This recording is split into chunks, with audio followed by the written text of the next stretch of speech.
Friends, we are in the first Sunday of Lent, and the scripture reading for today's liturgy present two stories to us. The first story is the story of the first man and woman in the garden, and then you have the story of Jesus in the desert. I'm approaching both these stories from the perspective of what I'm calling self-gratifying, mindless consumerism on the one hand, and a certain asceticism on the other. So let's talk about the first story. It's a story of Adam and Eve and how God puts them in a garden of plenty. They had everything they needed around them. God wanted them to be happy. However, there was this one tree from which God asks them not to eat. And perhaps the reason for that is God did not want the first man and woman to become self-gratifying, mindless consumers. In other words, people who consume everything or take everything in without thinking about the implications and consequences of their actions. Unfortunately, the first man and woman did give in. They did eat of the fruit. They did not practice what I'm calling the asceticism, the self-denial, the sacrifice that God had asked them to practice. And what are the consequences? Sin enters the world, death and destruction enter the world. And this is tragic, isn't it? And then we come to Jesus in the desert. Now, Jesus enters the desert by choice.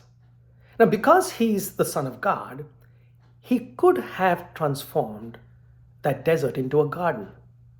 As the devil tempted, Jesus could have turned stone into bread, gone for the fame that was being promised, gone for the wealth and the power that the devil was promising. But Jesus is not a self-gratifying, mindless consumer. He practices a certain asceticism. And I mean by that a certain detachment. There is a sense of self-denial. There is a sense of sacrifice.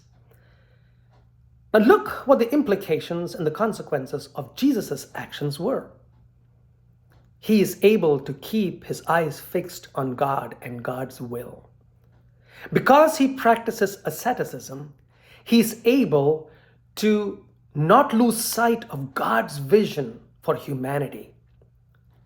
He's able to not succumb to fulfilling his own need, but rather selflessly work for human redemption. He knew his mission, and his mission was to redeem humanity. And if Jesus focused only on his needs, imagine what could have happened to human destiny.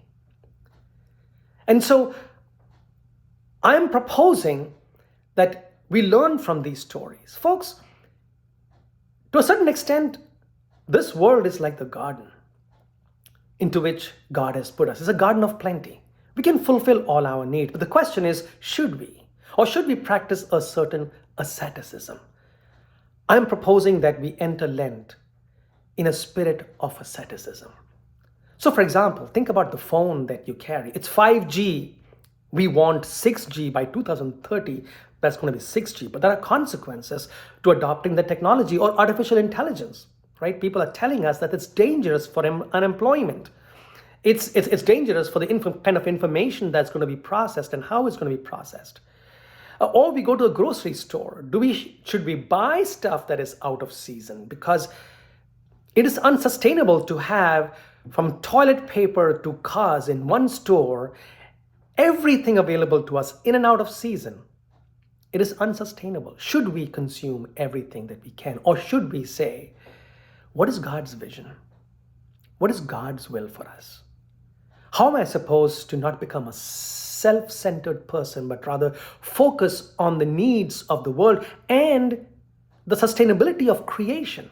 How is it that we keep our garden to be a sustainable, holy garden that helps us to live good and holy lives and not become self-gratifying, mindless consumers?